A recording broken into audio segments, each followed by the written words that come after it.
আসসালামু আলাইকুম। কেমন আছেন সবাই? আশা করি আলহামদুলিল্লাহ সবাই ভালো আছেন। আসলে একটা কথা শেয়ার করি আপনাদের সাথে। ধরুন আমি আপনি মুসলমান যারাই আছি, আসলে আমাদের উচিত আমাদের সময় করে গোরস্থান বা কবরস্থান যাই বলি না কেন আমরা, যেই নামেই ডাকি বা যেই নামে চিনি, আসলে সময় সুযোগ করে আমাদের আসলে কবরস্থানে যাওয়া উচিত মাঝে মধ্যে। নট মাঝে মধ্যে, সপ্তাহে ১ দিন যাইতে পারেন, কিংবা ১৫ দিনে ১ দিন, কিংবা মাসে ১ দিন। আর যদি ডেইলি যাইতে পারেন তাহলে তো আলহামদুলিল্লাহ। কেন যাওয়ার জন্য বললাম? আসলে আমাদের শেষ ঠিকানা কিন্তু ওইটাই। হ্যাঁ, কেউ আগে কেউ পরে। তো ওইখানে গেলে আসলে আপনার মনের মধ্যে যে ভয়টা কাজ করবে, ১ দিন ২ দিন ৫ দিন আপনি ১০ দিন যখন যাবেন না, তখন আপনি কিন্তু একটা ইজি হয়ে যাবেন।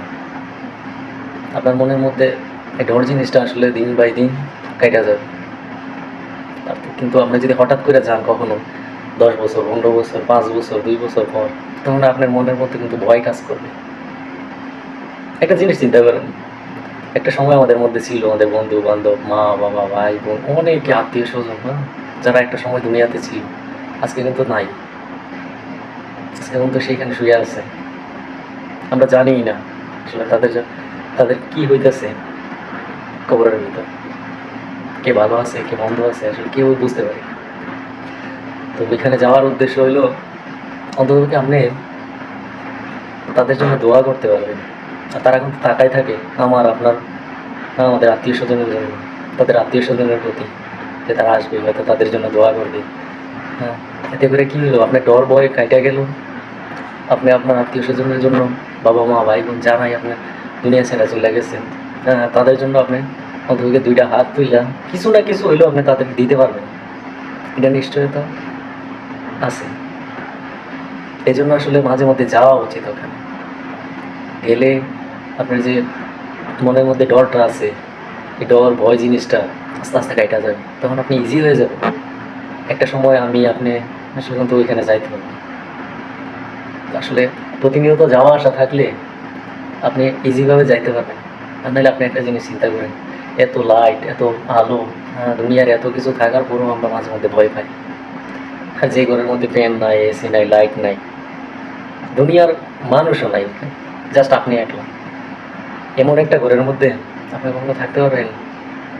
যদি ভালো কিছু না নিয়ে যান, ভালো কিছু না করে যান। যদিও আপনি কবরস্থানে প্রতিনিয়ত যান, ওপরওয়ালা আপনাকে কিছু না কিছু হইলেও আপনাকে সহায়তা করে, এটা বলাই যায়।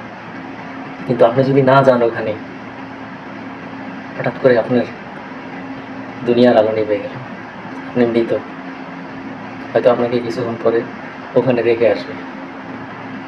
আপনার আত্মচিৎকার কতটা ভয়ঙ্কর হবে একবার চিন্তা করে দেখছেন?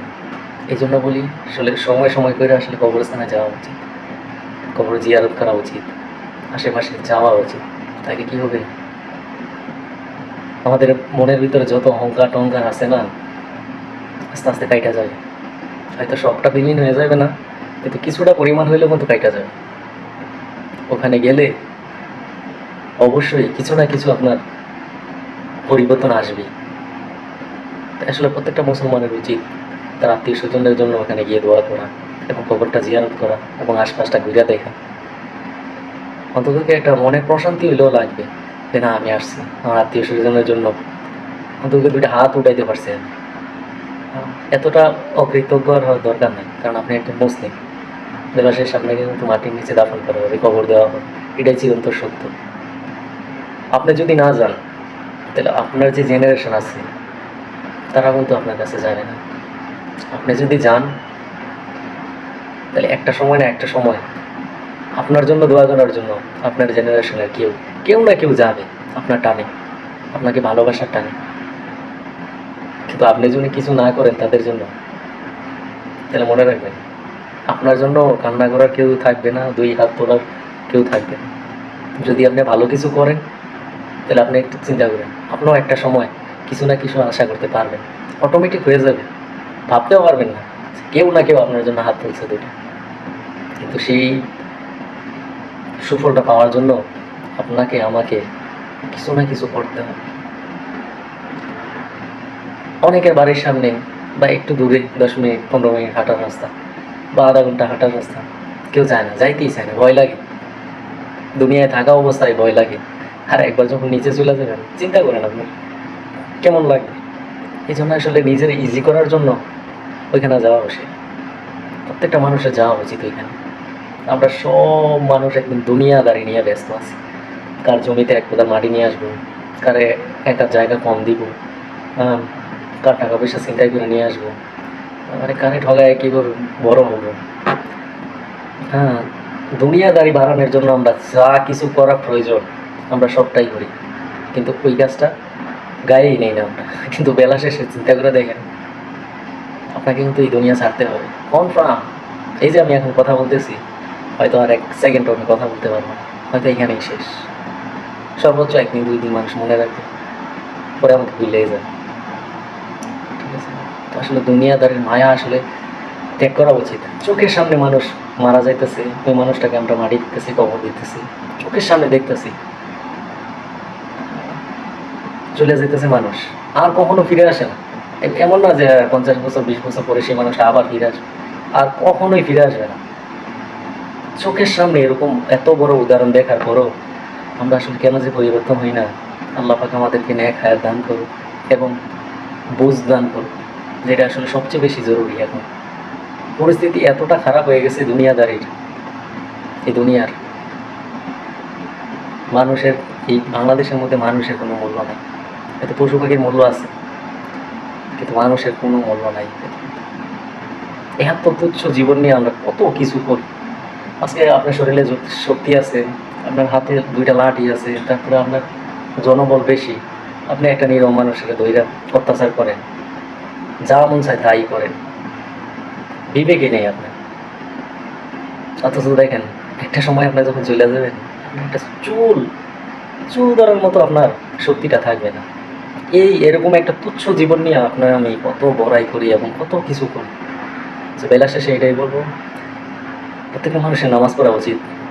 5 ওয়াক্ত নামাজ পড়ে আপনাকে চেঞ্জ করতে।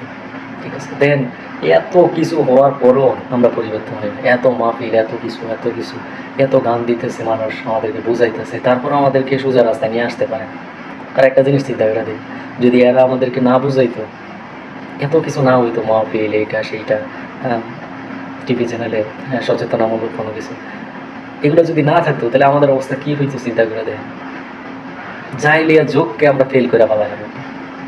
সো বেলা শেষে এটাই বলুন, আসলে আমাদের মনের মধ্যে সহানুভূতি জিনিসটা নিয়ে আসা উচিত, সহনশীল জিনিসটা নিয়ে আসা উচিত। বিবেকহীন মানুষ কখনোই একজন প্রকৃত মানুষ হইতে পারে না। যদি ভালো লাগে চ্যানেলটাকে সাবস্ক্রাইব করবেন এবং লাইক কমেন্ট করতে ভুলবেন না, কারণ একটা ভিডিও বানাইতে অনেক কষ্ট হয়। আপনারা একটা লাইক কমেন্ট করলে হয়তো অনুপ্রাণিত হয়, তা ভালো লাগে। ঠিক আছে, সো লাইক কমেন্ট করার জন্য কিন্তু আসলে টাকা পয়সা লাগে না, আপনার একটা ভালো মন মানসিকতার দরকার। So best of luck everyone.